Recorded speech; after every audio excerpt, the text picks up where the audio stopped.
Bonjour, c'est Ursule encore. On est le 21 février 2021.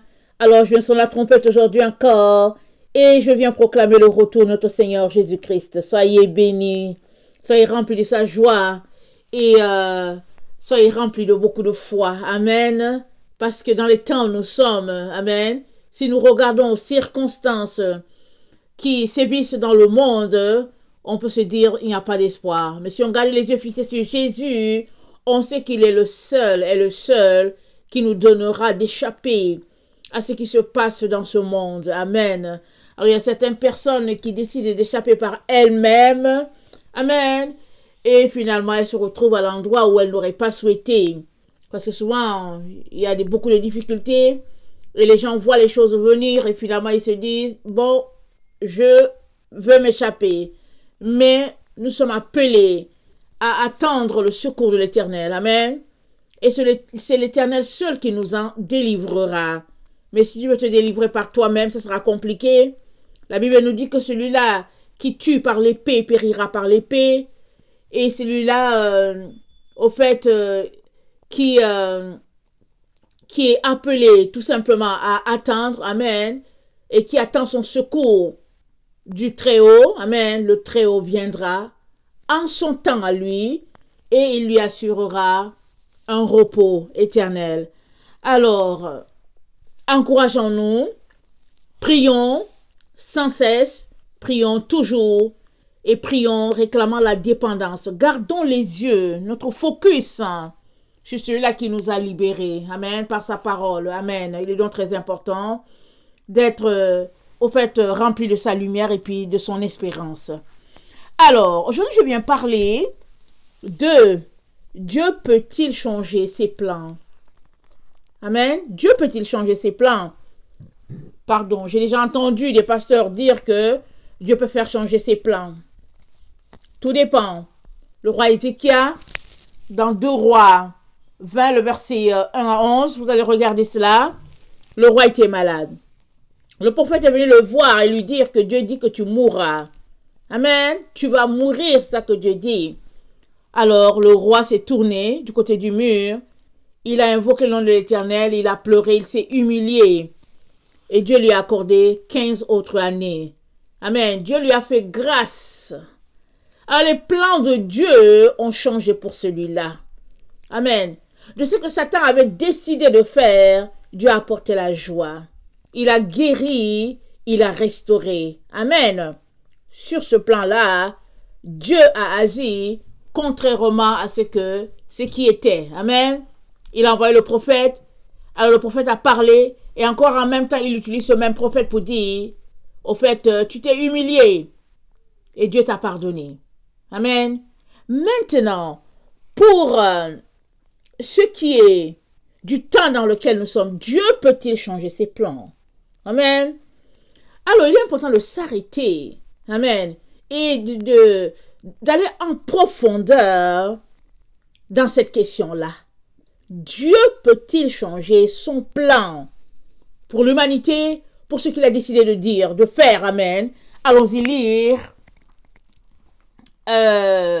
Matthieu 24, le verset 35. Attendez.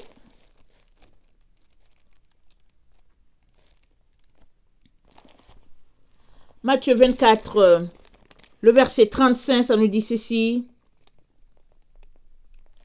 Je vous le dis en vérité. J'ai commencé au verset 34.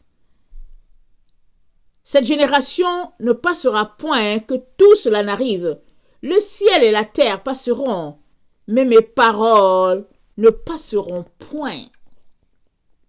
Dieu dit que ses paroles ne passeront point par rapport, amen, à ce qui est établi. Alors, quelles sont les paroles qui ne passeront point? Allons-y regarder dans Genèse 3, le verset 15 à 16. Cette parole-là, elle ne passera point.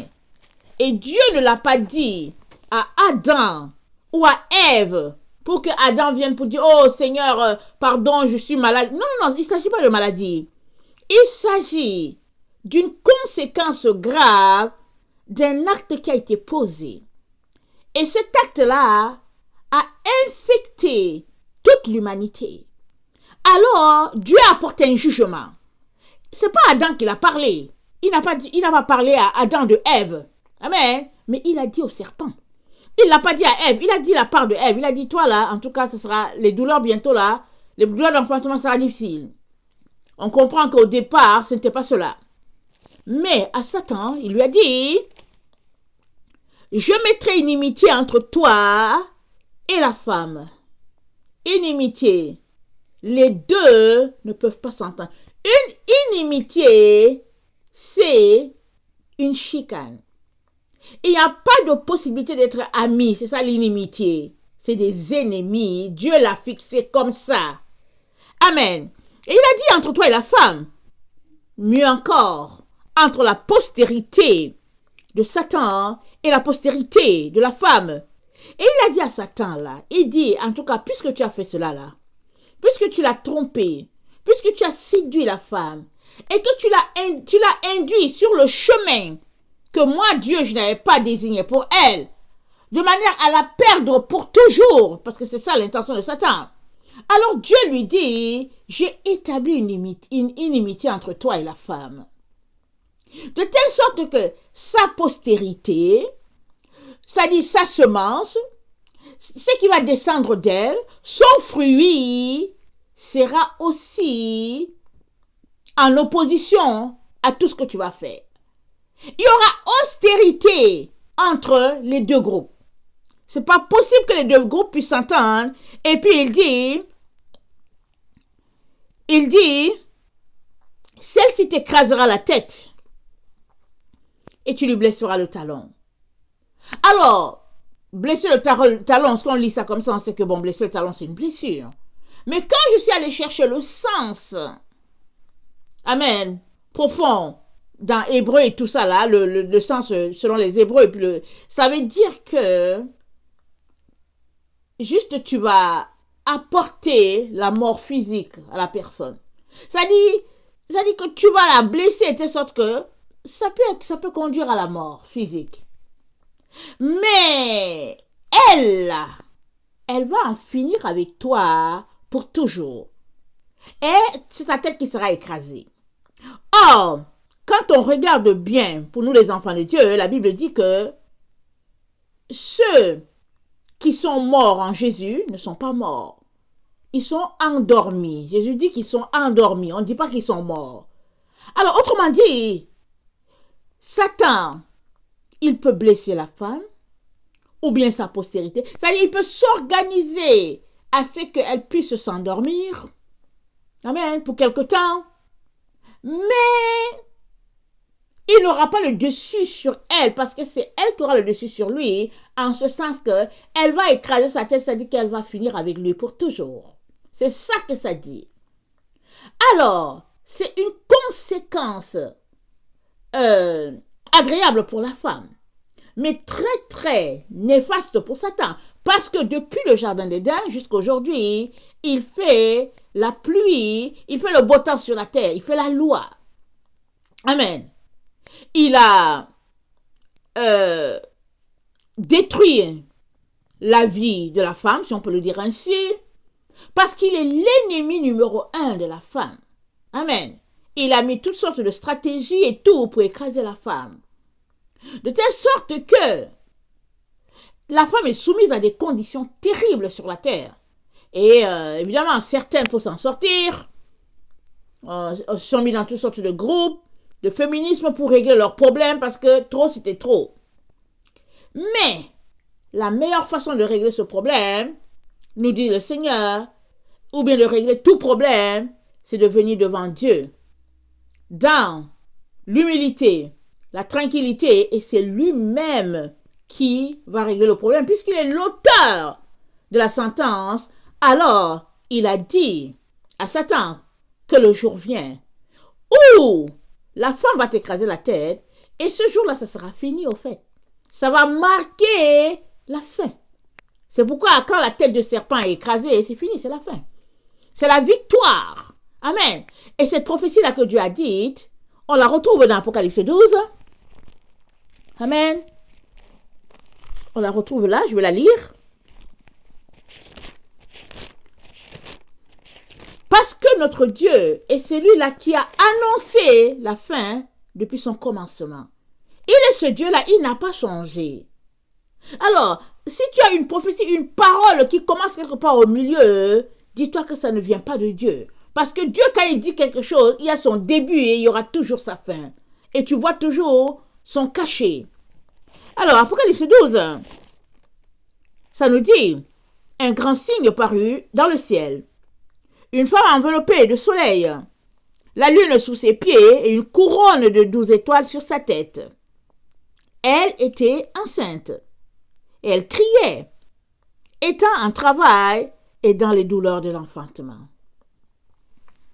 Un autre signe parut encore dans le ciel. Voici, c'était un grand dragon rouge, ayant 7 têtes et 10 cornes sur ses têtes. Sur ses têtes, 7 diadèmes. Sa queue entraînait le tiers des étoiles du ciel et les jetait sur la terre. Le dragon se tint devant la femme, qui allait enfanter afin de dévorer son enfant lorsqu'elle aurait enfanté. Mais, alléluia, elle enfanta un fils qui doit paître toutes les nations avec une verge de fer. Et son enfant fut enlevé vers Dieu et vers son trône. Amen. Et qui est le dragon? Ça nous dit ici, le verset 9, on est toujours dans Apocalypse 12, le verset 9. Et c'est dit, il fut précipité le grand dragon, le serpent ancien, ce qui nous renvoie à Apocalypse 3, le verset 15 à 16. Appelé le diable et Satan, celui qui séduit toute la terre. Il fut précipité sur la terre et ses anges furent précipités avec lui. Alors c'est dit, celui qui séduit toute la terre. C'est pas dit celui qui séduisit. C'est dit celui qui séduit toute la terre. Ça dit que d'actualité à tout moment, son travail, c'est de séduire la terre. Il a séduit la terre. Et c'est quoi le problème qui était là dans Genèse? C'était le fait que Dieu a donné une parole à ses enfants. Il leur a dit de vivre dans la droiture, de manger tous les arbres, mais l'arbre là qui a le bien et le mal, il leur a dit, n'allez pas là-bas. Ne vous infectez pas de 2 sources.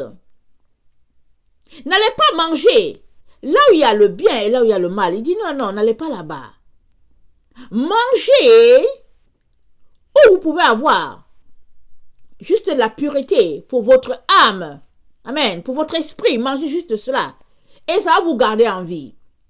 Mais si vous vous infectez avec ce qui est sale, et en même temps vous mangez ce qui est bien, vous n'allez pas vous en sortir. Alors, l'information qu'il a donnée à Adam et Ève, elle est valable pour nous jusqu'aujourd'hui. Il est en train de nous dire que, en tout temps, nous sommes appelés à éviter ce qui est souillé. Une fois que tu sais que quelque chose est souillé, n'y va pas. Amen. N'y va pas. Ne te souille pas, ne te corromps pas. Tu as déjà commencé sur la voie de la droiture, la voie qui est bien. Ne retourne pas là où c'est sale. C'est ça qu'il est en train de nous dire. Alors, ça nous donne que, ici, le dragon, c'est l'ancien serpent, le diable, celui-là qui fait le travail d'insuffler en nous le mal quand nous voulons commettre le bien. Celui-là qui nous dit, ce n'est pas grave, c'est juste un petit mensonge. C'est pas grave, c'est juste un petit adultère, une petite fornication. Ou bien, oh, ce n'est pas grave, c'est juste une petite image sur ton ordinateur que tu regardes, c'est juste une petite femme nue, là, c'est pas grave. Tu ne pêches pas, elle est juste nue et puis tu la touches pas. Tu vois juste l'image, c'est tout. Et petit à petit, il souille notre esprit. De telle sorte que la lumière qui est en nous devient mi-ombre, mi-lumière, et à un moment donné, elle devient sombre, et après, très très sombre. Il n'y a plus possibilité pour nous de revenir dans la lumière, parce que chaque fois qu'on veut revenir, chaque couche de ténèbres qu'on a laissé pénétrer en nous, vient se dresser là devant nous. De telle sorte que on n'arrive pas. Amen.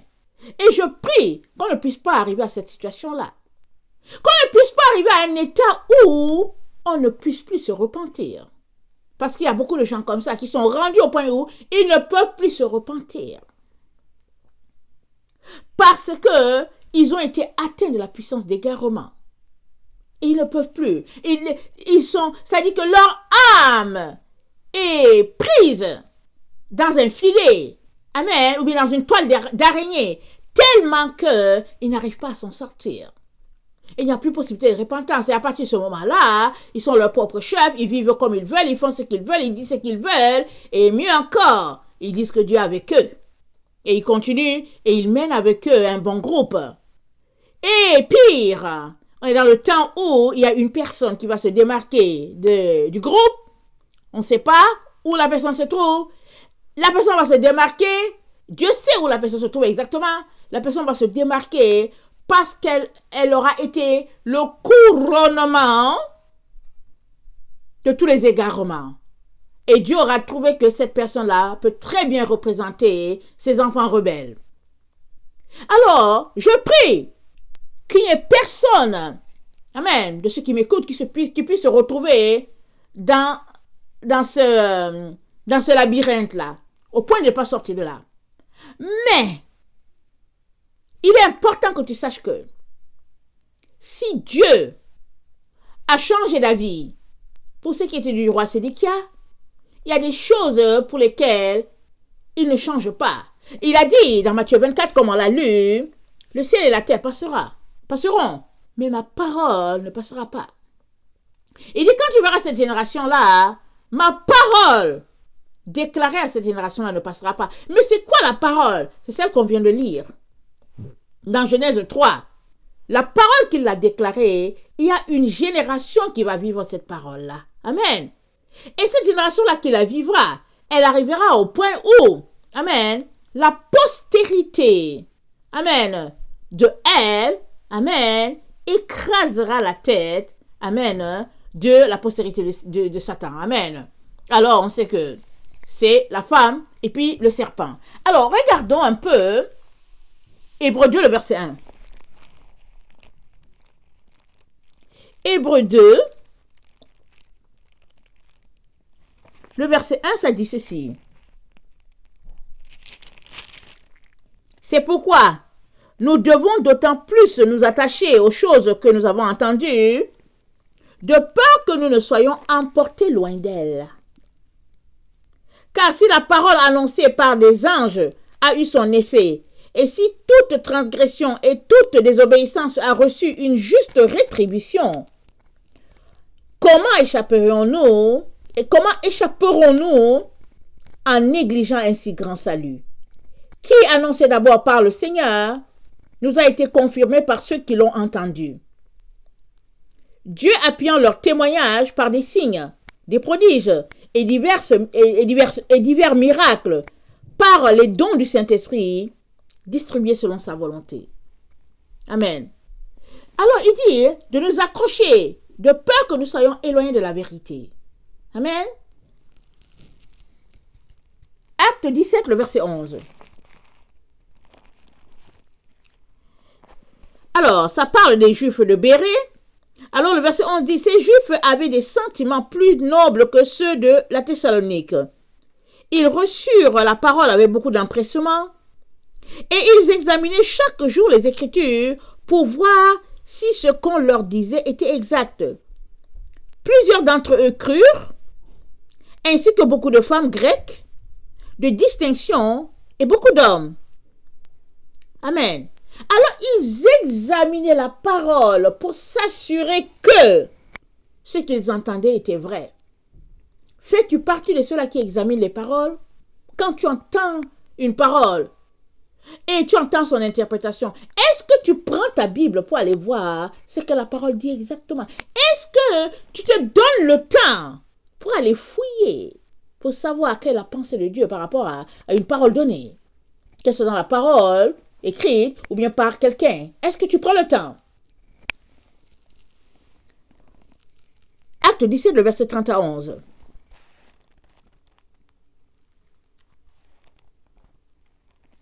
Je vais commencer à 29. Ainsi donc, étant la race de Dieu, nous ne devons pas croire que la divinité soit semblable à de l'or, à de l'argent ou à de la pierre sculptée par l'art et l'industrie de l'homme. Dieu, sans tenir compte des temps d'ignorance, annonce maintenant à tous les hommes, en tout lieu, qu'il est à se repentir, parce qu'il a fixé un jour où il jugera le monde selon la justice, par l'homme qu'il a désigné, ce dont il a donné à tous une preuve certaine en le ressuscitant des morts. Amen. Dieu a désigné quelqu'un. Et il a donné une preuve en ressuscitant la personne de mort.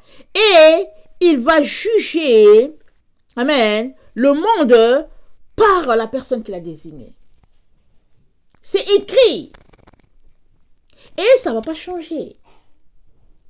Alors, puisque nous savons tout cela, mais est-ce que nous prenons le temps de marcher selon la vérité?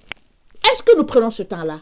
Ou bien, sommes-nous encore de ceux-là qui aimons marcher dans les demi-vérités et qui aimons camoufler la vérité? Ou bien sommes-nous de ceux-là qui marchons avec ceux qui détestent la vérité? Le psaume 1 nous dit, on connaît très bien ce psaume-là, tout le monde le connaît, il n'y a pas quelqu'un qui ne connaisse pas ce psaume-là, parce que c'est le début. Quand tu veux lire le psaume, c'est le début. Et puis le psaume dit, heureux l'homme qui ne marche pas sur le conseil des méchants, qui ne s'arrête pas sur la voie des pécheurs, et qui ne s'assied pas en compagnie des moqueurs, mais qui trouve son plaisir dans la loi de l'Éternel, et qui la médite jour et nuit.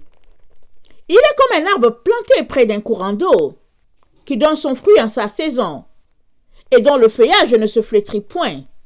Tout ce qu'il fait lui réussit. On va s'arrêter là.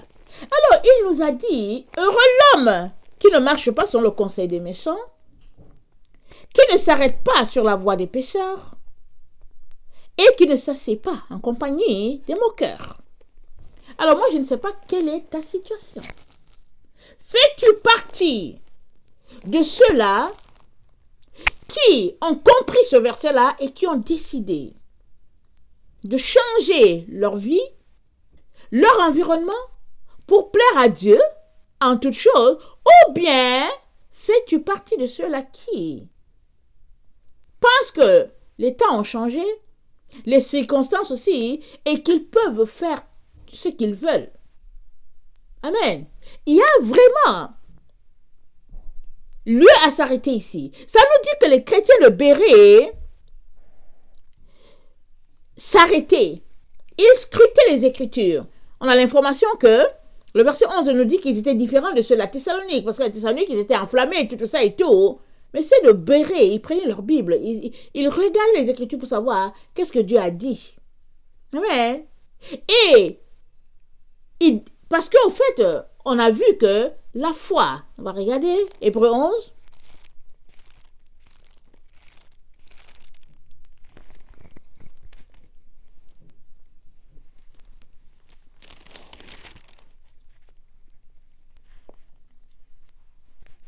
Attendez.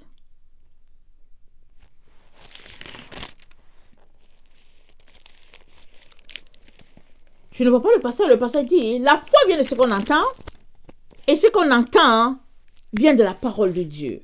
Amen. Il n'y a pas un autre moyen d'avoir la foi en Dieu que d'étudier sa parole. Plus tu l'étudies, plus le Saint-Esprit te convainc, et mieux tu deviens ancré dans la parole. Il n'y a pas un autre moyen.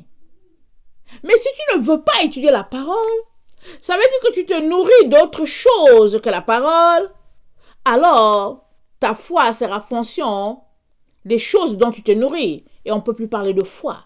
Tu vas croire à toutes ces choses-là que la Bible appelle futilité, distraction. Amen. Et il est donc important qu'à l'heure où nous sommes, Surtout que nous savons que cette génération-là, telle que nous l'avons lu dans Matthieu 24, le verset 15, cette génération-là ne passera pas que la parole de Dieu ne passera point pour cette génération-là. Elle ne passera pas. Attendez, il faut que je la cite exactement telle que c'est dit. Je vais retourner là-dedans. Dans Matthieu 24.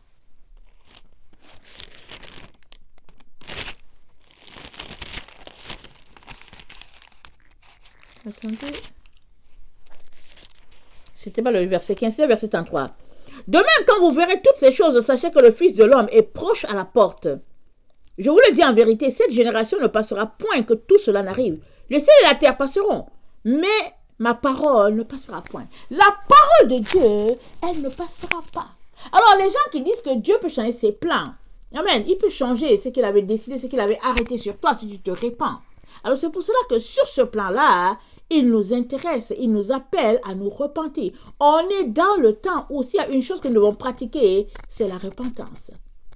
Se repentir, c'est quoi? C'est venir devant Dieu, lui demander pardon pour notre attitude, pour notre désinvolture, pour notre manque d'intérêt à sa parole, de lui demander pardon parce que nous sommes plus intéressés par les choses du monde que sa parole, lui demander pardon parce que nous sommes loin de ce qu'il aimerait pour nous. Amen. Quand bien même nous pensons que nous sommes corrects, il est toujours important de demander pardon parce qu'il y a des péchés qu'on fait sans savoir que c'est un péché. Amen. Il y a des péchés qu'on fait sans savoir que c'est un péché. Il est important de demander pardon, de venir dans une attitude de repentance pour dire Seigneur, pardonne-moi, pardonne-moi et pardonne-moi. Seigneur, les péchés que je ne connais pas. Et aide-moi, Seigneur, à marcher dans tes voies à toi, mais pas non dans les miennes, où c'est des hommes. Amen. Il est très très important de s'en tenir à ce que Dieu dit. Alors, si la parole de Dieu ne passe pas par rapport à ce qu'il a dit concernant la fin de notre temps, ça veut dire quoi? Ça veut dire qu'on est arrivé à la réalisation de Genèse 3, le verset 15 à 16. Ça veut dire qu'on est arrivé au temps où la tête du serpent sera écrasée. C'est ça que ça veut dire. Parce que la parole de Dieu ne passera point. Alors, la tête du serpent sera écrasée. Amen. Le talon de la femme sera blessé, mais la tête du serpent sera écrasée. Allons-y, regardez les Écritures. 1 Thessaloniciens 5, le verset 3.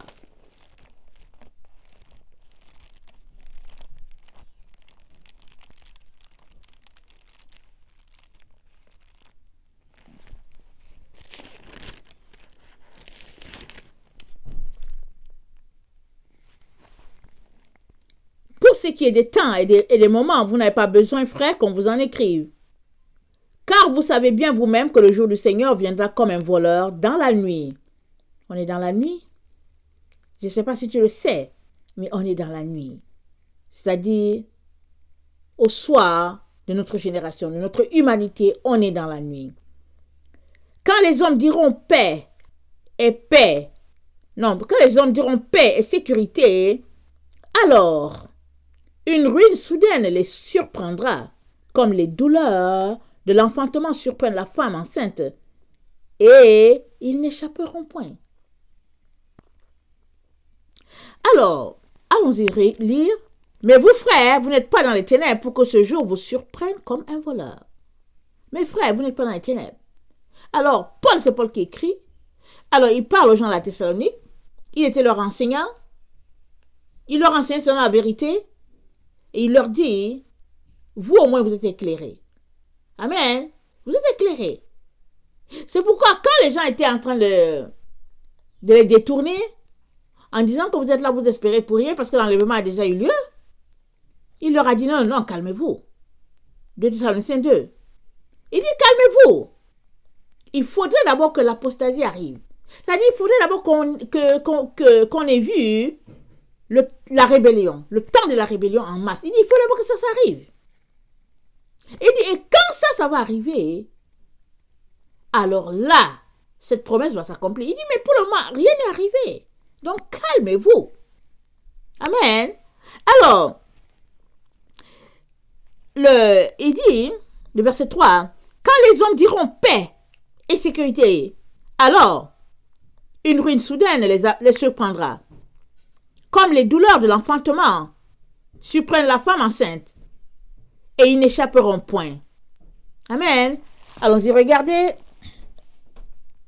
Genèse 3, c'est dit. Je vais lire au verset 14, ok? L'Éternel Dieu dit au serpent, puisque tu as fait cela, tu seras maudit entre tout le bétail et entre tous les animaux des champs. Tu marcheras sur ton ventre et tu mangeras de la poussière tous les jours de ta vie. Je mettrai inimitié entre toi et la femme, entre ta postérité et sa postérité. Celle-ci t'écrasera la tête et tu lui blesseras le talon. Et voilà ce qu'il a dit à la femme. Il dit à la femme, j'augmenterai la souffrance de tes grossesses. Tu enfanteras avec douleur.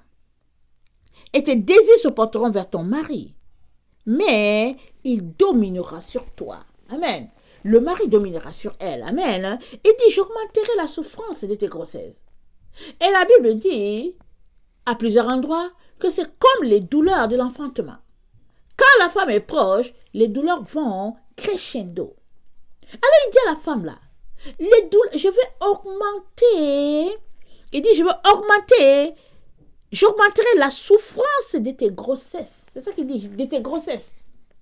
Ça veut dire quoi? Il a dit de tes grossesses. Donc ça dit que c'est plusieurs grossesses là. Il dit qu'il va augmenter la souffrance. Ça dit que si tu as la première grossesse là, il ne faut pas espérer que la deuxième, c'est que ça sera moindre. Il dit, je vais augmenter cela. Or, il est en train de parler ici de souffrance physique, mais en arrière, il parlait de spirituel. Il parlait de la situation, de cette situation-là qui ferait que, finalement, le problème posé, ou bien le problème apporté à l'humanité par Satan, serait réglé pour toujours. Alors il dit à Satan, au fait, en tout cas, la situation va arriver quand, finalement, il y aura une bonne séparation entre toi et la femme. Il s'agit qu'il n'y a pas moyen que vous puissiez vous entendre à quelque part. Il dit ça va arriver. Et le deuxième élément, c'est que au moment où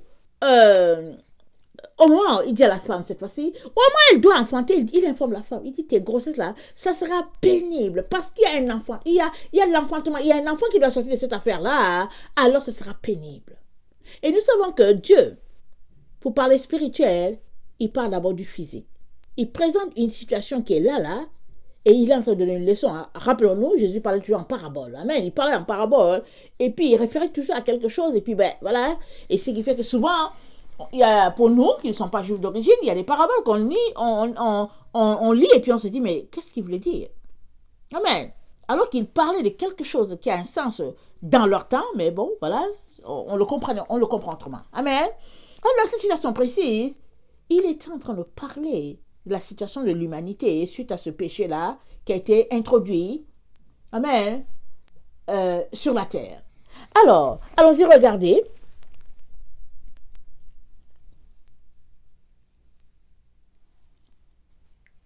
Attendez.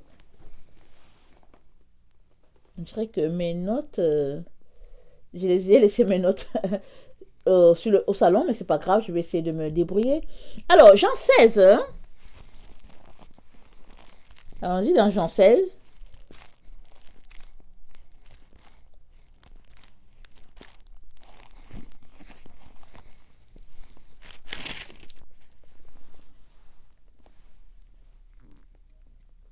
Jean 16, le verset 20, il dit ceci.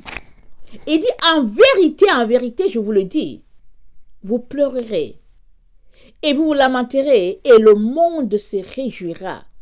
Vous serez dans la tristesse. Mais votre tristesse se changera en joie. Il parle ici de la fin des temps. Il dit, on va aller au verset 16. Amen. Jean 16, le verset 16. Il dit encore un peu de temps. Et vous ne me verrez plus. Et puis encore un peu de temps. Et vous me verrez parce que je vais au Père. Là-dessus, quelques-uns de ses disciples lui dirent, Non, quelques-uns des disciples se dirent entre eux, que signifie ce qu'il nous dit? Encore un peu de temps, et vous ne me verrez plus, et puis encore un peu de temps, et vous me verrez, parce que je vais au Père. Il disait cela, il disait donc, que signifie ce qu'il dit, encore un peu de temps? Nous ne savons de quoi il parle. Jésus connut qu'il voulait l'interroger, il leur dit, vous vous questionnez les uns les autres sur ce que j'ai dit, encore un peu de temps. Et vous ne me verrez plus, et puis encore un peu de temps, et vous me verrez. Et il leur répond, il dit, en vérité, je vous le dis, vous pleurerez, et vous vous lamenterez, et le monde se réjouira. Vous serez dans la tristesse, mais votre tristesse se changera en joie. Amen. La femme, lorsqu'elle enfante, éprouve de la tristesse, parce que son heure est venue, mais lorsqu'elle a donné le jour à l'enfant, elle ne se souvient plus de sa souffrance, à cause de la joie qu'elle a de ce qu'un homme est né dans le monde. Vous donc aussi, comparaison, vous êtes maintenant dans la tristesse, mais je vous reverrai, et votre cœur se réjouira, et nul ne vous ravira votre joie. Amen. Il fait déjà la comparaison avec la femme. Amen. Qui enfante, comme il l'a dit à Ève. Amen. Il dit, le verset 20, en vérité, et en vérité, je vous le dis. Alors, souvent, on prend ce passage à la légère. Jésus aime beaucoup dire, en vérité, on peut passer dessus. Parce qu'on peut penser que c'est un slogan. Ou bien c'est une manière de faire ses phrases. Parce qu'il aime dire, en vérité. Mais Jésus est en train de dire quoi? Il est en train de dire que si tu marches par la vérité et que tu demeures dans la vérité et que tu pratiques la vérité et que tu vis dans la vérité, il est en train de te dire quelque chose de très très fort ici là. Il est en train de te dire, si c'est comme ça que tu marches, amen, il dit alors, tu vas vivre des souffrances sur cette terre. Parce que cette terre est remplie de mensonges. Il dit en vérité, il dit tu vas pleurer, tu vas souffrir, parce que tu marches dans la vérité, parce que tu soupires après, parce que la vérité c'est la lumière. Il dit parce que tu marches comme ça, dans la droiture, l'exactitude, refusant de te compromettre. Alors il dit parce que tu marches comme ça, il te dit tu vas souffrir. Il te dit mais ta souffrance, ça va changer. Le jour où tu verras l'enfantement. Amen. Cet enfantement l'a prophétisé. Le jour où tu verras cela, il te dit, ce sera la joie pour toi. Parce que ce sera la fin. Parce que Genèse 3, le verset 15, vient de s'accomplir. C'est ça qu'il est en train de dire. Il dit, ce sera la fin de la souffrance de l'humanité à toujours, parce que enfin, Satan a été mis sous les pieds de la femme parce qu'elle lui a écrasé la tête. C'est ça qu'il est en train de dire aux disciples ici. Alors, regardons. Alors, l'image de l'enfantement, amen, ça vient de loin, ça vient de la Genèse. Alors, Dieu a-t-il changé son... Il n'a point changé. Il a dit à Ève que tu vas accoucher dans la douleur. Alors, il dit aux disciples, il leur dit, voilà ce qui va arriver. Si vous marchez dans la vérité, là, vous allez souffrir. Et cette souffrance-là, elle prendra fin quand la femme enfantera. Ésaïe 21.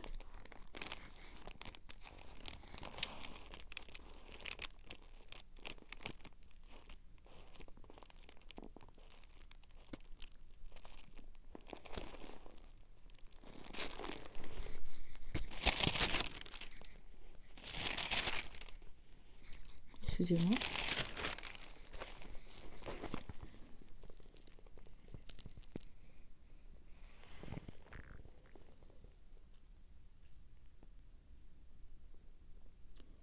Oracle sur le désert de la mer. Comme s'avance l'ouragan du midi. Il vient du désert, du pays redoutable. Une vision terrible m'a été révélée. L'oppresseur opprime, le dévastateur dévaste, monte et lame, assiège midi. Je fais cesser tous les soupirs. C'est pourquoi mes reins sont remplis d'angoisse. Des douleurs me saisissent comme les douleurs d'une femme en travail. Les spasmes m'empêchent d'entendre, le tremblement m'empêche de voir, mon cœur est troublé, la terreur s'empare de moi, la nuit de mes plaisirs devient une nuit d'épouvante. On dresse la table, la garde veille, on mange, on boit, debout, prince, oignez le bouclier, car ainsi m'a parlé le Seigneur. Va place la sentinelle, qu'elle annonce ce qu'elle verra. Elle vit de la cavalerie, des cavaliers, 2 à 2, des cavaliers sur les ânes, des cavaliers sur les chameaux, et elle était attentive, très attentive. Puis, elle s'écria comme un lion, « Seigneur, je me tiens sur la tour toute la journée, et je suis à mon poste dans les nuits. » Et voici, il vient de la cavalerie, des cavaliers 2 à 2. Elle prit encore la parole et dit, « Elle est tombée, Babylone, et toutes les images de ses dieux sont brisées par terre. » Amen. Alors, c'est sûr que c'est quelque chose de très profond, mais Dieu lie les douleurs de l'enfantement de la femme au fait que Babylone soit tombée. Pour que la femme, ou bien le moment où la femme écrasera la tête du serpent, ça va correspondre au moment où Babylone va tomber. Amen. Alors, mais c'est qui la femme? La femme, amen, c'est l'église triomphante de Jésus-Christ, c'est la Sion, amen. Alors, dans le passé, quand Dieu parlait de Sion, il parlait toujours de Jérusalem, la ville de Jérusalem, et nous savons aujourd'hui que la Sion, c'est l'église triomphante de Jésus. L'église, c'est l'Israël spirituel, tel que décrit dans Apocalypse 12. Amen. Ce sont tous les enfants de Dieu là qui ont décidé de marcher sur la vérité proclamée par notre Seigneur. Pas la demi-vérité des hommes, pas les doctrines où on parlait un peu de Jésus, et après on mélange un peu, et puis bon, on essaie de se contenter, et puis d'être heureux dans notre déchéance spirituelle. Pas ça, mais la véritable église de Jésus-Christ qui marche comme les apôtres ont marché. Rappelons-nous, du temps des apôtres, il y a eu Ananias et Saphira qui ont voulu les tromper. Ils ont vendu le terrain, ils sont venus aussi, et Simon leur a demandé, est-ce que c'est à ce prix que vous avez vendu? Ils ont dit oui. Ils sont morts sur le champ. Alors, en notre temps, on peut dire un petit mensonge. Et ils sont morts sur le champ. Parce que l'Esprit Saint était là, révélant les choses dans les ténèbres. Amen. Et cette église de Jésus-Christ-là a triomphé. Elle a été victorieuse. Amen. Elle a marché de gloire en gloire. Et c'est cette église-là qui a converti plusieurs. Et puis tous ces apôtres-là, ils sont morts martyrs. Amen. Ils sont morts martyrs. Amen. Pour la cause de leur Seigneur. Alors ici, on a l'information que la Sion, amen, l'église de Jésus-Christ, amen, celle-là qui va écraser la tête du serpent, amen, ce sera une église comparable, amen, à l'église des Actes des Apôtres, l'église Philadelphie. Cette église-là à qui Jésus-Christ a fait une brèche, amen, Apocalypse 3. Apocalypse 3, Jésus-Christ a dit à cette église,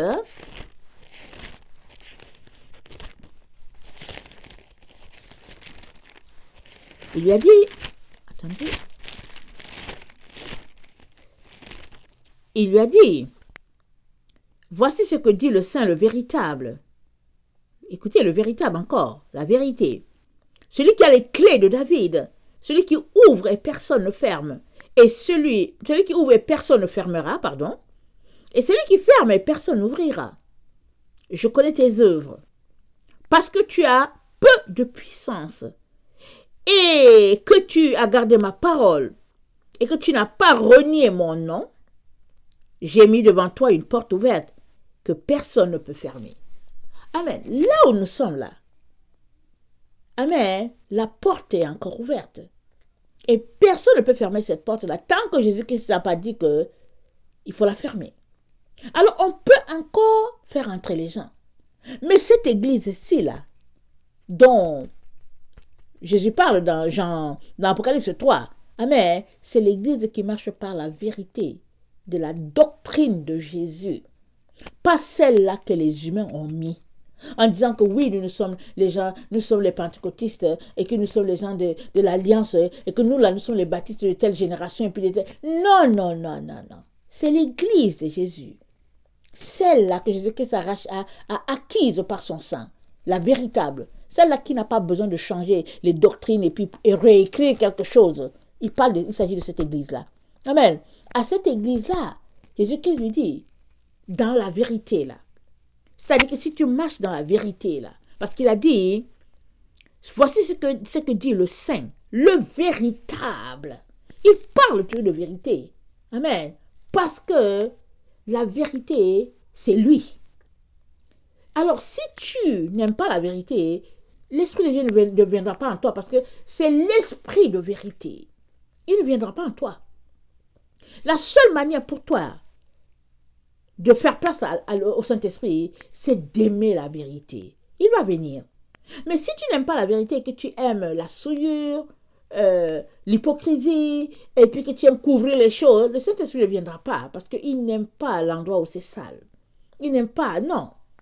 Il veut être là où tu lui donnes la place. Mais s'il y a trop de choses à côté, c'est pourquoi il dit, on ne peut pas mettre de l'huile, on ne peut pas mettre du vin nouveau dans une vieille outre.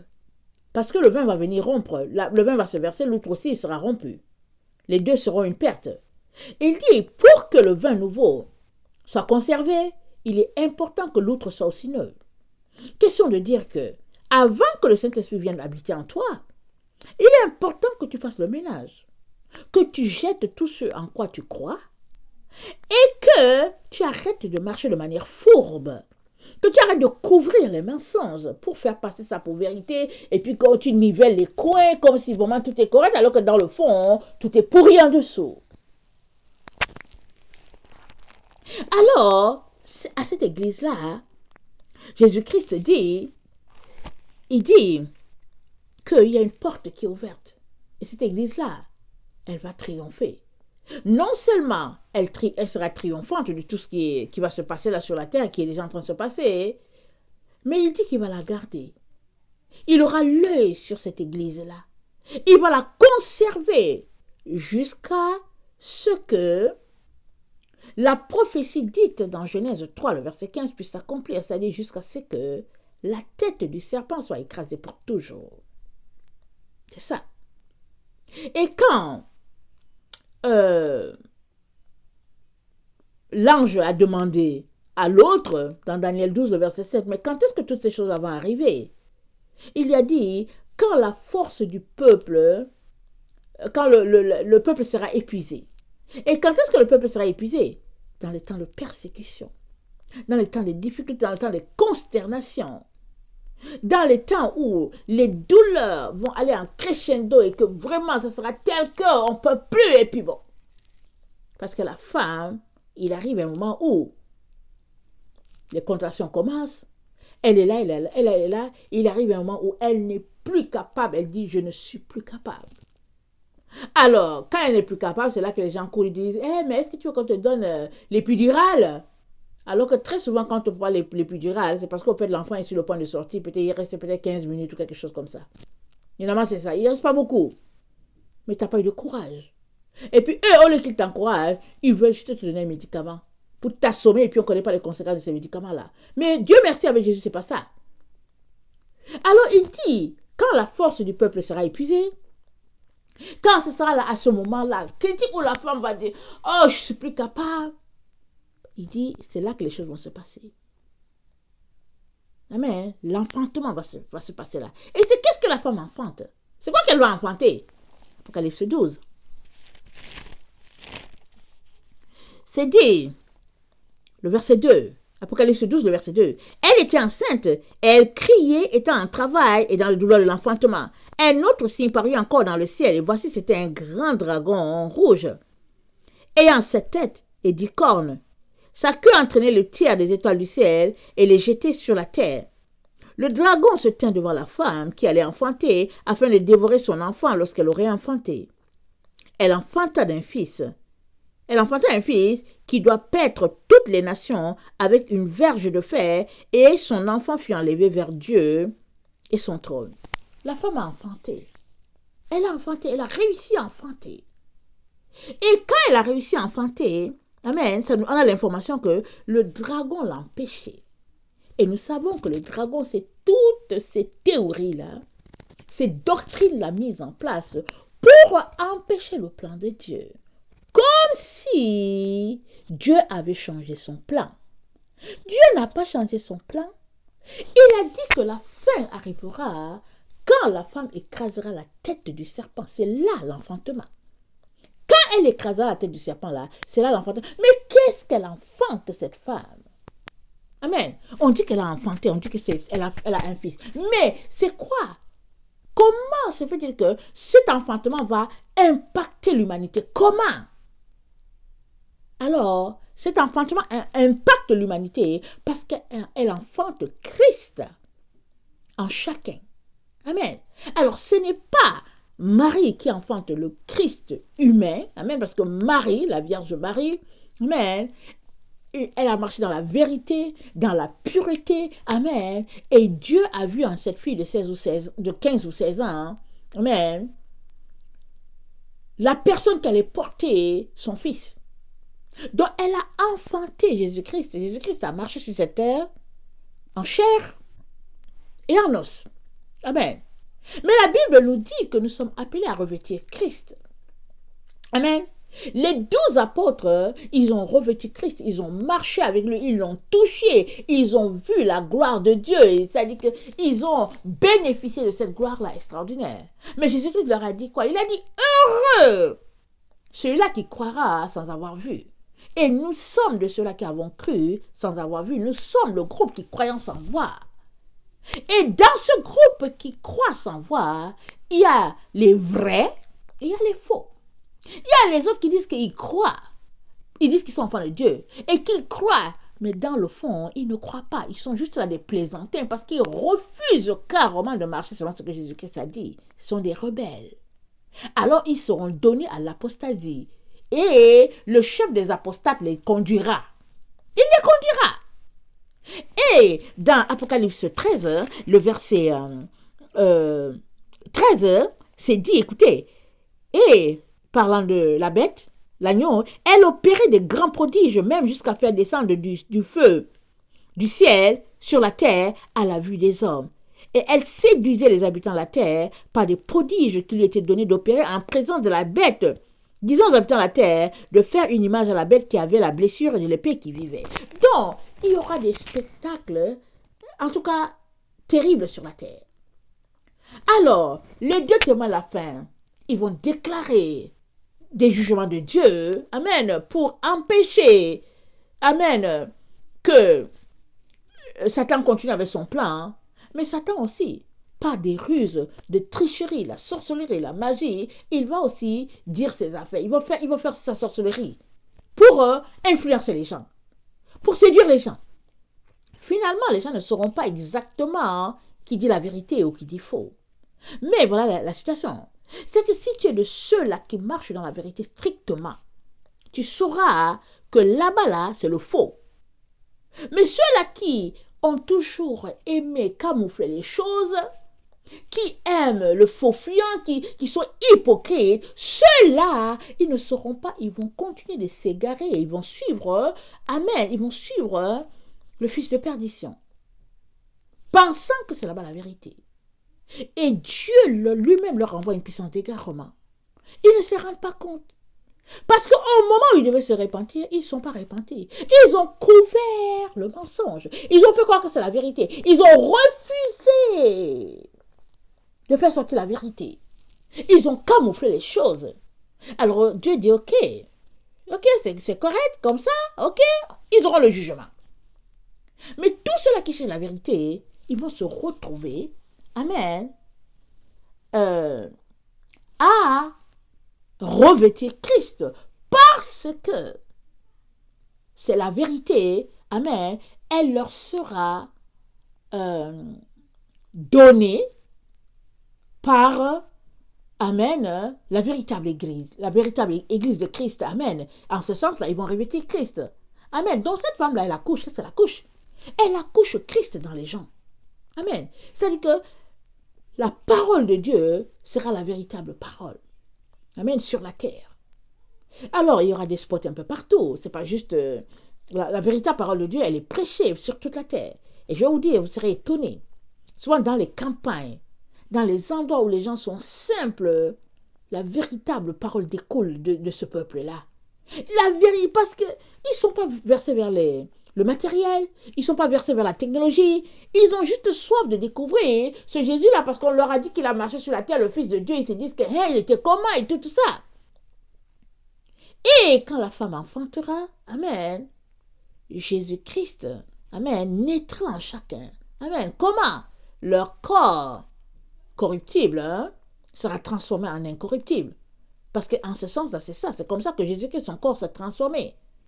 Et il a pu s'en aller, quitter la terre. C'est ça qui va arriver à tous ceux-là qui marchent dans la vérité. Nos corps corruptibles seront transformés en incorruptibles. C'est la seule manière pour laquelle on puisse quitter. C'est la seule manière par laquelle on va échapper. C'est la seule façon. Il n'y a pas une autre façon. Amen. Il n'y a pas une autre. Alors, si tu es de ceux-là qui n'aiment pas la vérité, commence déjà à enterrer ton trou là. Creuse-le déjà. Parce que tu n'iras nulle part. Et je t'encourage à aller te repentir. À aller devant Dieu pleurer, lui demander pardon de ce que tu aimes le mensonge. Amen. Parce que si en toi-même là, tu aimes la vérité, l'Esprit va venir demeurer en toi. Parce qu'il demeure toujours dans les personnes qui aiment la vérité. Et la vérité, elle est divine. Amen. C'est l'essence même de Dieu. Alors, si tu aimes la vérité, ça veut dire que tu aimes Dieu. Et si tu ne l'aimes pas, ça veut dire que tu aimes son ennemi, qui n'est autre que Satan. Amen. Alors, on voit dans l'Apocalypse 12 que la femme, elle a enfanté. Mais si elle a enfanté alors, mais pourquoi est-ce que Satan se met après elle? Pourquoi est-ce que le dragon se met à la poursuivre? Allons-y lire Ésaïe 66. Je vous ai déjà encouragé à lire Ésaïe, ok? Lisez souvent Ésaïe, avec Jérémie, avec Ézéchiel. Amen. Ça va de pair avec Apocalypse. Amen. Quand on lit ces livres-là, on comprend mieux. Allons-y, Ésaïe 66.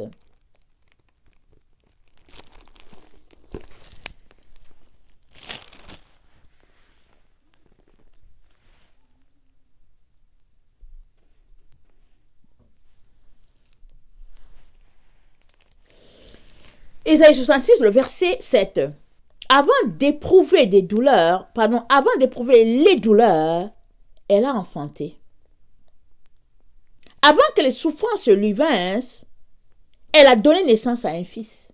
Donc ça nous dit que la femme de l'Apocalypse 12, elle a accouché avant que les douleurs soient venues. Qui a jamais entendu pareille chose? Qui a jamais vu rien de semblable? Ça ne se passe pas. Parce que la femme, elle a d'abord les contractions, Alors là, les gens disent que non, allons-y, on va t'accompagner à l'hôpital. Ou bien, quand c'est trop, on dit non, l'enfant va sortir. Allez, on a près de la place pour que la femme puisse accoucher tranquillement. Mais dans ce cas-ci, l'enfant est d'abord sorti. Et quand l'enfant est sorti, c'est là que ces douleurs ont commencé. Pourquoi? Parce que Satan s'est rendu compte que, au fait, finalement, malgré toutes les barrières, les manigances qu'il a mis en place depuis des générations pour lier la femme, pour la rendre esclave, pour raconter n'importe quoi partout sur les plateformes chrétiennes, pour dire n'importe quoi que Dieu dit à la femme de fermer sa bouche et tout ça. Tout ce qu'il a fait, qu'il a mis en place, Satan s'est rendu compte que ça n'a pas marché. Elle a eu son enfant. Alors, il met en place des stratégies pour empêcher aux gens de croire à la vérité et puis pour emporter le plus grand nombre avec lui. Et il a ses agents partout. Ils sont remplis sur la terre. Et puis, ils travaillent pour leur père, le diable. Ils adorent le diable. Ils sont dans leur réunion de satanistes, dans leur secte de franc-maçonnerie, des Illuminati. Ils sont là-bas. Ils ont mis en place une stratégie pour pouvoir, au fait, allier l'argile que nous sommes et le fer. C'est ça la puce qu'ils veulent nous mettre. Et puis ils nous donnent le vaccin parce qu'il faut que notre sang là, amen, qui est un liquide et qui soit capable, amen, de supporter tout ce qu'ils sont en train de faire. Ils ont mis en place leur stratégie. Évidemment, quand tu dis des choses comme ça, il y a des gens qui vont dire que, oh oui, voilà, les gens qui parlent, les complotistes, hein, et puis tout ça, c'est l'œuvre de Satan pour envoyer le plus grand nombre en enfer. Mais ceux-là qui vont dire niet et puis niet, rien ne me touche, soit on va les tuer, on va les pourchasser, et ils vont vivre des moments terribles. Et ça fait partie de l'enfantement que cette femme-là va subir après avoir accouché. Mais qu'est-ce qu'elle a accouché? Elle a accouché Christ, son bébé. C'est la véritable doctrine de Christ. C'est ça le bébé qui est là. Parce que cette femme-là, amen, qui est l'Israël spirituel, elle va regrouper tous les véritables enfants de Dieu. Amen. C'est pour cela que il y a certaines personnes qui se limitent à 144 000 sur le mont Sion, mais moi je pense que ce sera plus, parce que sur les 144 000, amen, il y en a qui sont marqués et ils marquent aussi les autres. Amen. Il y en a qui viennent avec leurs enfants, leurs familles, tout, et ils sont pour la véritable doctrine. Peu importe ce qui va arriver, ils sont pour la véritable doctrine. Donc la question elle est celle-ci. Est-ce que le mont Sion est sur toute la terre ou bien c'est un endroit précis? Et puis comment les autres qui sont ailleurs vont se retrouver au mont Sion, tout ça? Vous savez quoi? C'est Dieu qui peut répondre à cette question. Moi, je n'ai pas de réponse. On sait seulement que Apocalypse 14 nous dit, on les a vus sur le mont Sion. Amen. On va les lire.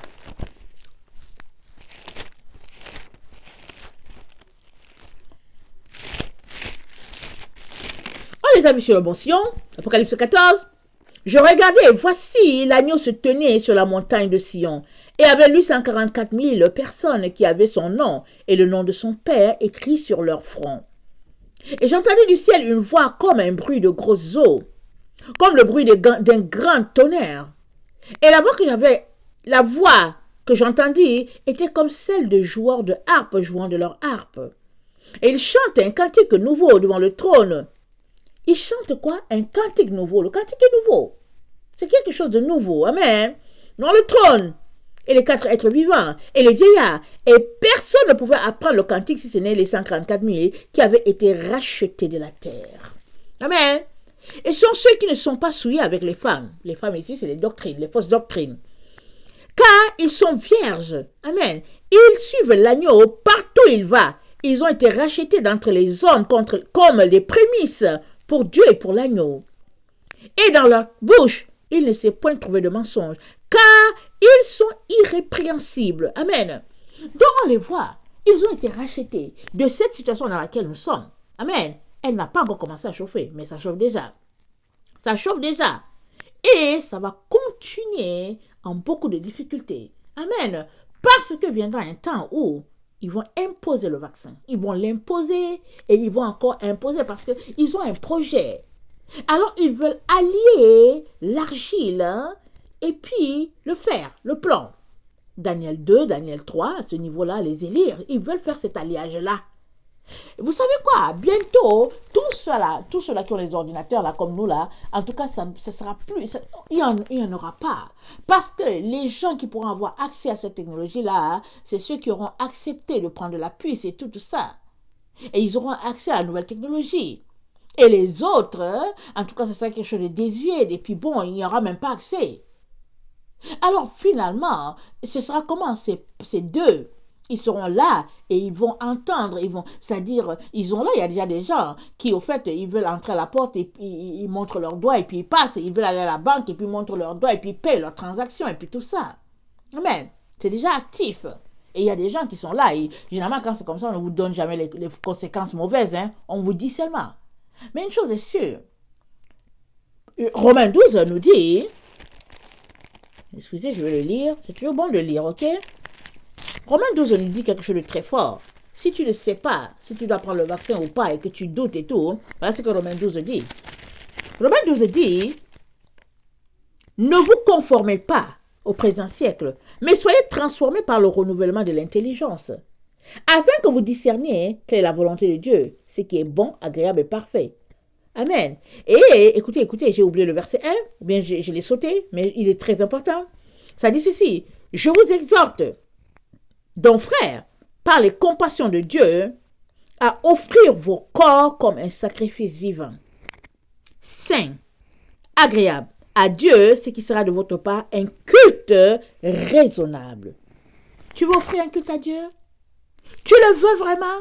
Tu aimes tellement ton Dieu que tu veux lui offrir un culte? Alors Paul nous dit ici, il dit d'offrir notre corps comme un sacrifice vivant. Amen. Le sacrifice doit être vivant. Il doit être saint. Ça veut dire que tu ne dois pas mettre du liquide en toi.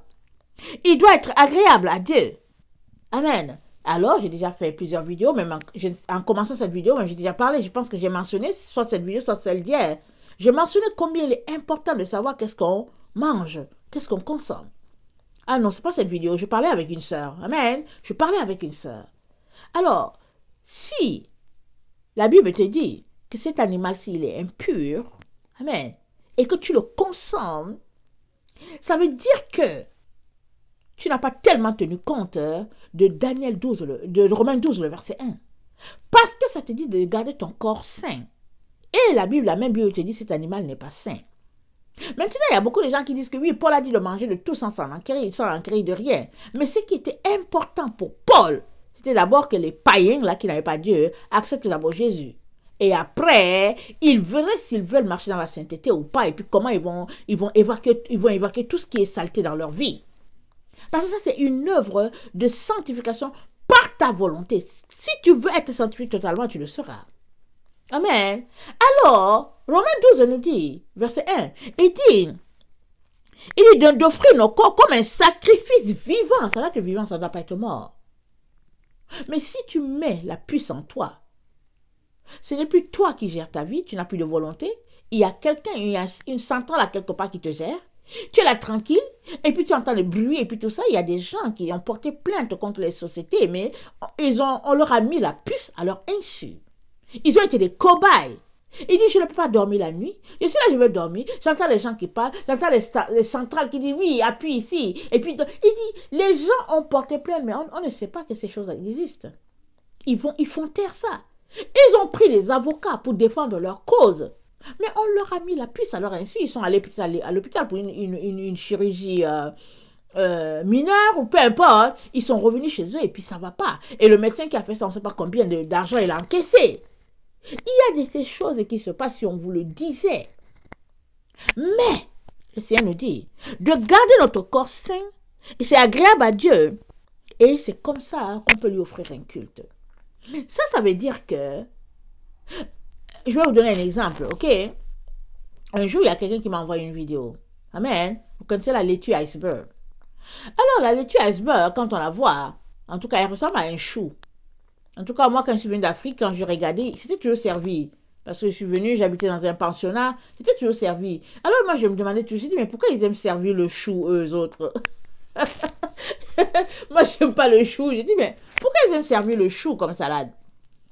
Jusqu'à ce que j'ai su que non, ce n'est pas du chou qu'ils sont mélangés pour en faire une salade, mais c'est de la laitue, un type de laitue qu'ils mélangent, et puis avec toutes sortes de tomates et tout. Parce que souvent, je disais, mais pourquoi ils aiment tant faire une salade de chou alors que c'était la laitue iceberg? Amen. Alors, cette laitue iceberg-là, il y a quelqu'un qui m'a envoyé un lien. Et j'en revenais pas. Alors, en Chine, ils ont réussi à créer, amen, par l'ADN qu'ils extraient par-ci, ils ont réussi à créer, à partir du polyester, une laitue iceberg. Jusqu'à ce que le monsieur, le restaurateur, la mangeait. Il disait que non, c'est pas nocif. Mais c'est pas des traitements chimiques et tout ça en laboratoire qu'ils l'ont fait. Amen. Alors finalement, quand le journaliste a posé la question pour dire mais pourquoi vous faites ça? Ils disent que mais comme ça, l'humanité ne va plus manquer. Au fait, il n'y aura pas de manque de nourriture. Alors, puisque la laitue, puisque la naturelle, c'est si compliqué à certains endroits, c'est complexe, il dit au moins, on peut en fabriquer. Alors, quand le journaliste a goûté, amen, ça a goûté exactement la laitue naturelle. Il n'y avait pas de différence. C'était comme ça. Mais, il fallait que une personne leur dise qu'au fait, ce n'est pas la vraie, que ce n'est que l'imitation. Sinon, elle n'aurait pas su. Alors, tout cela pour dire que, alors, une personne qui se met à manger cela, elle est en train tout simplement de souiller son corps. Excusez-moi le bruit qui est là, apparemment, il y a des gens qui passent, amen. Dans ma famille, il y a des enfants qui passent, amen. Alors, quand une personne se met à manger cela, elle est en train de souiller son corps avec du polyester. Alors le polyester, est-ce qu'on le mange? Alors je ne sais pas si le polyester, on le mange. Amen. Alors, le polyester, on fabrique des vêtements avec. On fait des choses avec.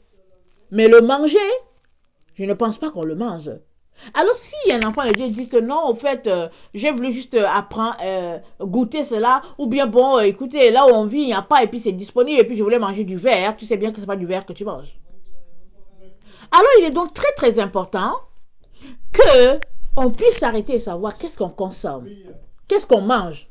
Et puis après, Dieu dit que notre corps doit être un corps sain et purifié. Alors ça, c'est dans chaque domaine. Amen. Dans chaque domaine. Alors, je vais vous dire, je vous ai déjà dit que j'ai pris une voie, amen, que le Seigneur m'a indiqué, la voie de manger les choses pures. Vous savez que dans la voie de manger les choses pures, tu ne peux même pas manger la levure. Amen. Même la levure, tu ne peux pas manger. Amen. Alors, j'ai pris un temps de jeûne récemment, amen, par la grâce de Dieu. Et généralement, quand on sort du jeûne, ça dépend. Mais en tout cas, quand je suis sortie de ce jeûne-là, en tout cas, j'ai eu envie de goûter les choses un peu sucrées et aussi les choses à la levure. Choses que je ne mangeais plus, que j'ai décidé de ne pas manger. Amen. Souvent, je fais mon pain sans levure. C'est sûr que ça n'a pas le goût qu'il faut, mais bon, voilà. Alors, quand je suis sortie du jeûne, quand tu jeûnes, qu'est-ce que tu fais? Tu purifies ton corps, n'est-ce pas? Alors, moi, je suis sortie du jeûne. Alors, j'ai eu envie de manger du pain. Du pain avec de la levure chimique. J'en ai mangé. Et puis, une, deux fois, peut-être trois fois même. Amen. Alors là, je fais un rêve. Et dans mon rêve, alors je me retrouve dans un endroit et j'ai apporté de la bonne nourriture. La nourriture était pure. Tout le monde venait pour manger ma nourriture. Et puis moi, pendant qu'on était là, il y a quelqu'un qui a déposé la nourriture qui n'était pas pure. Et j'ai pris cette nourriture-là. Et cette nourriture, quand je l'ai pris, j'ai regardé bien, je savais que c'était des produits, c'était du pain ou quelque chose comme ça. J'ai pris, j'ai mangé. Alors je sors du rêve. J'ai compris mon rêve. Amen. Je l'ai compris tout de suite. Et le Seigneur m'a dit, tu as déjà fait un chemin là-dedans. Faut pas retourner. Amen. Alors, les envies, souvent, c'est, vous savez, les envies, ça vient de l'ennemi. Amen. Alors, j'ai déjà fait un chemin là-dedans depuis un certain temps. Alors, qu'est-ce qui fait que subitement, j'ai fini mon jeûne et puis je veux manger quelque chose avec de la levure chimique alors que je m'étais déjà passé de cela. Amen. Pourquoi est-ce que je me suis passé? Parce que j'ai décidé que je veux garder mon corps vraiment dans un minimum de toxicité possible. Amen. Parce que les choses toxiques, elles sont partout. Personne ne m'a forcé. Amen. C'est moi qui ai décidé que je veux couper certaines choses. Alors, pour dire que on est appelé, amen, à avoir un corps pur, un corps sain, dans toutes choses, que ce soit au niveau de la nourriture, que ce soit au niveau de tout ce que nous mettons sur nous, des crèmes, les pommades, l'habillement, tout ce que nous mettons sur nos cheveux, toutes ces choses-là, tout doit être pur. Parce que nous avons été créés à l'image de Dieu et nous devons venir devant Dieu comme une offrande. Amen.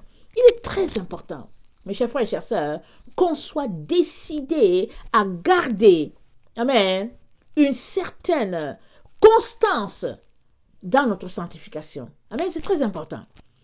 Alors, donc, ils ont décidé d'allier, Daniel 2, Daniel 3, ils ont décidé d'allier l'argile que nous sommes, parce que nous sommes faits de terre, ils ont décidé d'allier l'argile et le plomb. Amen. Nous savons tous que l'ordinateur et tout, le matériel avec lequel ils fabriquent les ordinateurs, c'est souvent tiré dans le sol, c'est quelque chose à base de plomb, et puis bon, j'oublie le nom et tout. Et puis bon, voilà, ils veulent allier cela, ils veulent faire leurs expériences. Ils ont tellement de l'argent. Amen. Ils ont perdu toute direction, puisque pour eux, il n'y a pas de Dieu, ils sont leur propre Dieu. Alors les savants de leur, je dis entre guillemets, comme les Bill Gates, ils ont mis en place une stratégie pendant qu'on est là, sur la Terre. Il y en a qui travaillent depuis des années, combien, est-ce que 30 ans? Ils sont en train de travailler à leur projet de pouvoir mettre les puces à toute l'humanité. C'est là qu'on est rendu. Mais si tu refuses, qu'est-ce qui va t'arriver? Alors c'est sûr que tu seras éliminé. Amen. Mais avant que ce truc soit une situation obligatoire, qu'il n'y ait pas possibilité d'échapper, Dieu nous dit qu'il va faire échapper un groupe. Luc 21, le verset 34. Luc 21, le verset 34. Prenez garde à vous-même, de crainte que vos cœurs ne s'appesantissent par les excès du manger et du boire et par les soucis de la vie, et que ce jour ne vienne sur vous à l'improviste, car il viendra comme un filet sur ceux qui habitent sur la face de toute la terre. Veillez donc et priez en tout temps, afin que vous ayez la force d'échapper à toutes ces choses qui arriveront. La force d'échapper. C'est-à-dire, il faut une force pour échapper. C'est pas la volonté. Mais il faut une force. Mais qui te donnera cette force-là? Qui? C'est la parole de Dieu qui te la donnera. Il dit, il faut que vous ayez... Il dit de laisser. Il dit, retournons au verset 34, il dit d'arrêter de manger beaucoup. Il dit de laisser les soucis de la vie. Et il dit de prier sans cesse. Et le fait de s'abstenir de certains aliments, le fait de manger peu, tout cela, au lieu que ça nous affaiblit, c'est dit que ça va nous donner la force. Et cette force-là va produire en nous la capacité d'échapper. Pourquoi? Parce que ça va venir de nous, notre transformation. Nous serons transformés de corps corruptibles en un corps incorruptible. Et cette force-là, ça vient de nous. Ça vient du fait qu'on a décidé qu'on va se sanctifier à l'extrême. Corps, âme et esprit. Ça vient de là. Alors, la femme, elle enfante Christ. Et Christ sera enfanté dans tous ces enfants de Dieu-là qui ont décidé de le craindre, de le respecter dans ce qu'il a dit, marchant et vivant selon sa doctrine à lui. Pas la doctrine des hommes, pas la doctrine des Illuminati, pas la doctrine des sectes, pas la doctrine où les gens disent que oui, nous sommes de telle dénomination. Non, non, non, la véritable doctrine.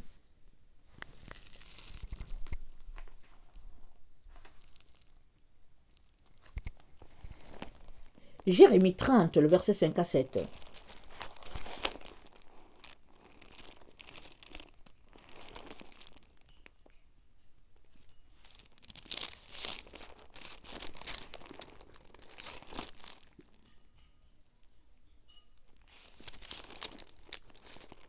Jérémie 30, le verset 5 à 7, ça dit ceci.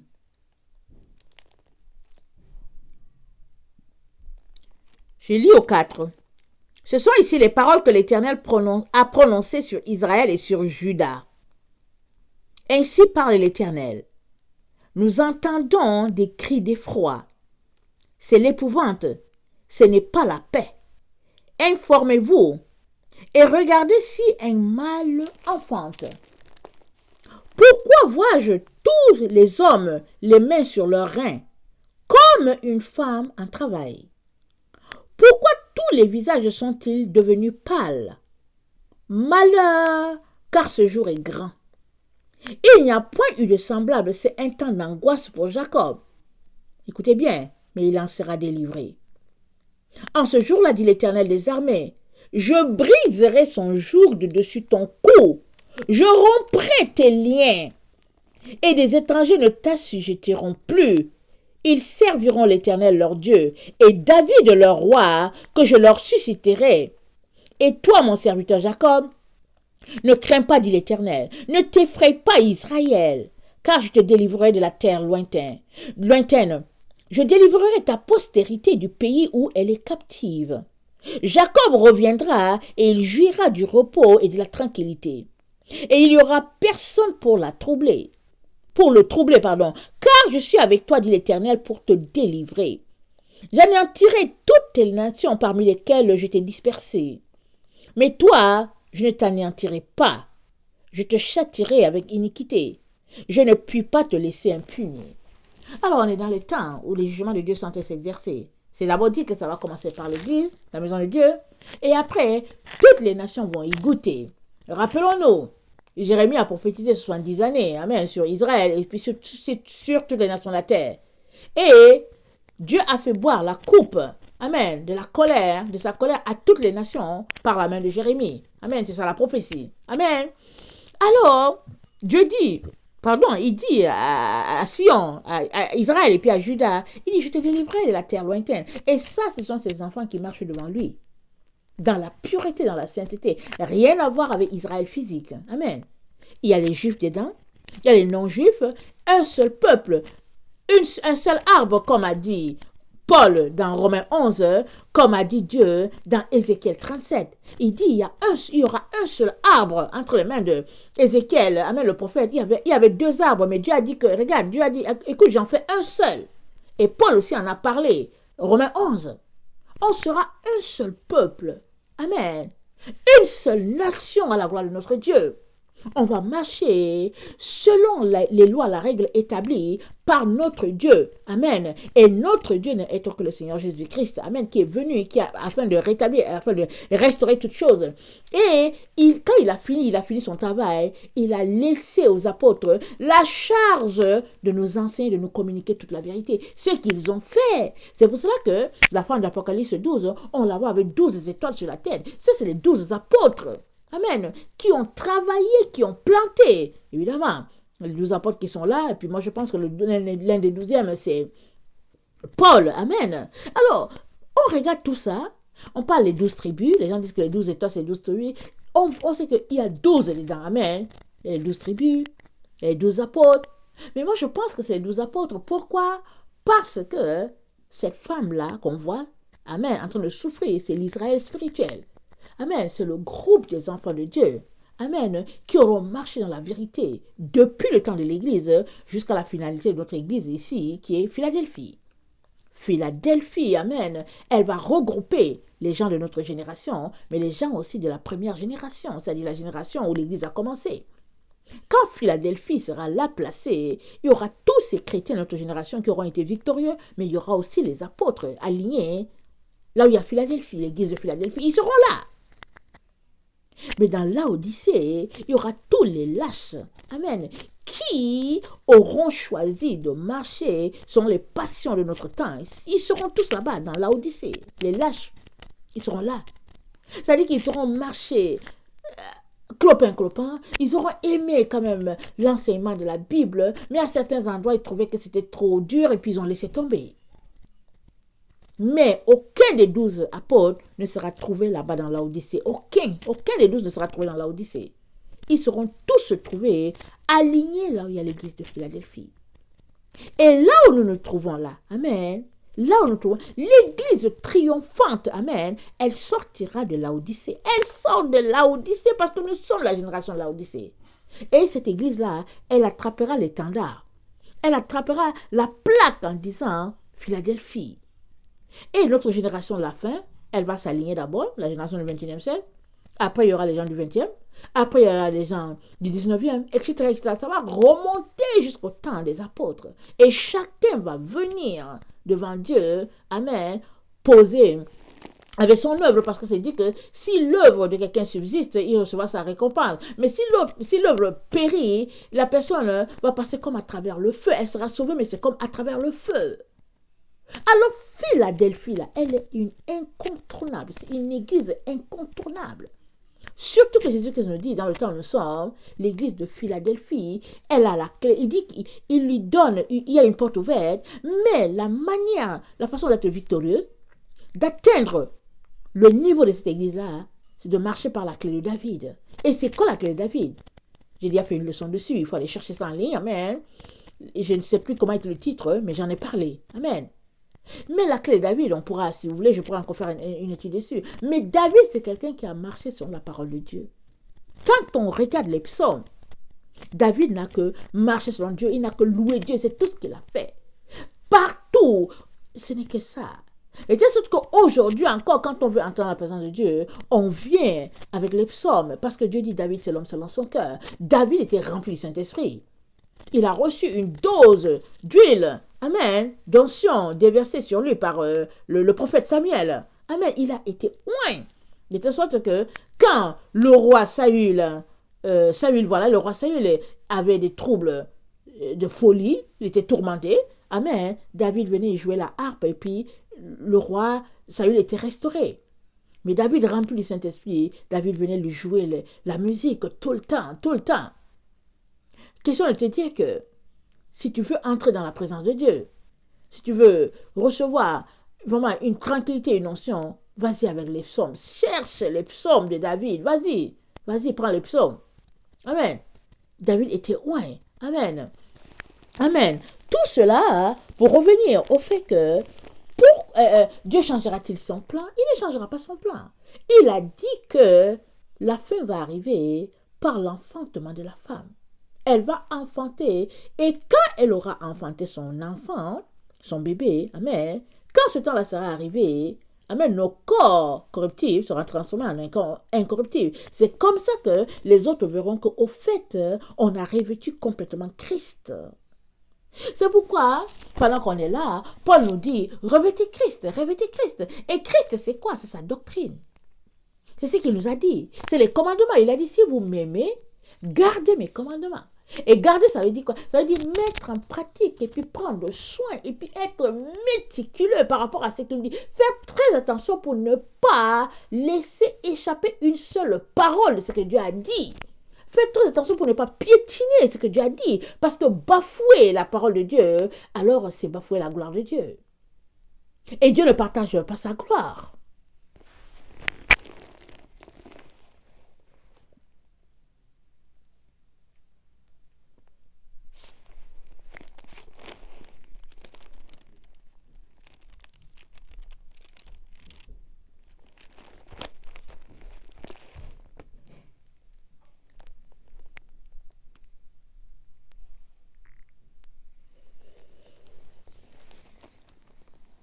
Je vais terminer.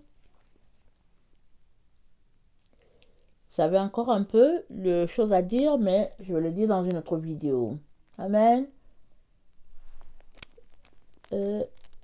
Jérémie 4, le verset 31. On va retourner, on avait lu Jérémie 30. On va lire le Jérémie 4, le verset 31.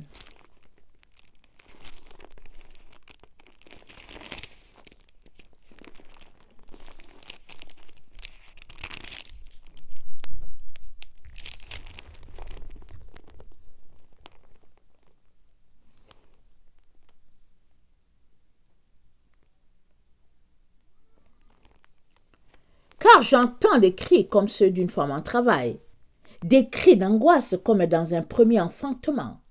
C'est la voix de la fille de Sion. Elle soupire, elle étend les mains. Malheureuse que je suis, je succombe sous les meurtriers. Amen. Elle va enfanter. Amen. Et quand elle va enfanter, c'est dit, c'est la voix de la fille de Sion. Elle soupire et elle étend les mains. Amen. Alors, par le passé, quand on lisait l'Ancien Testament, on savait que Sion, c'était Jérusalem. Amen.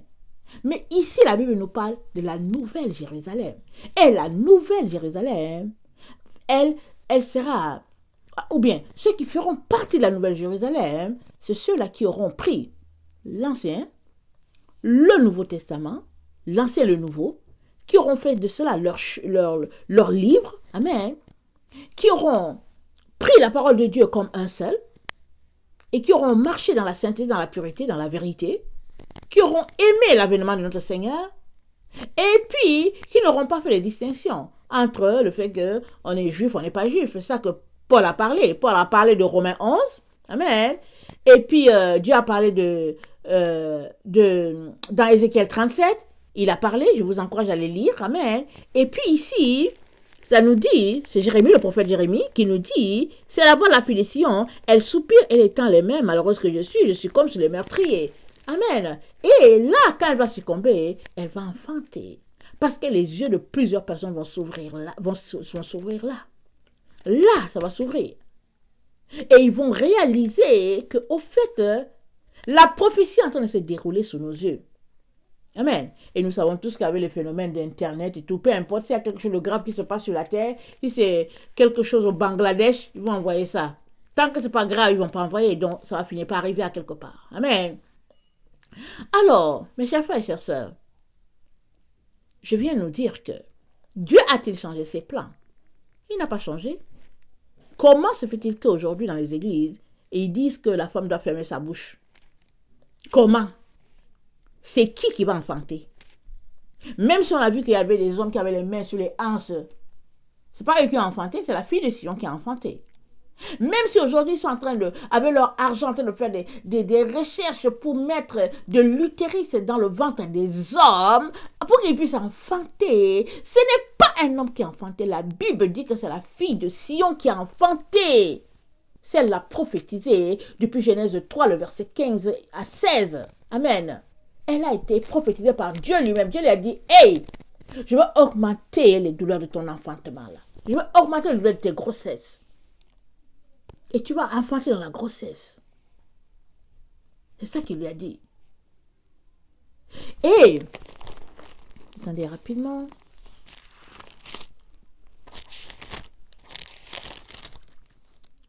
Le verset 16, il dit à la femme, j'augmenterai la souffrance de tes grossesses.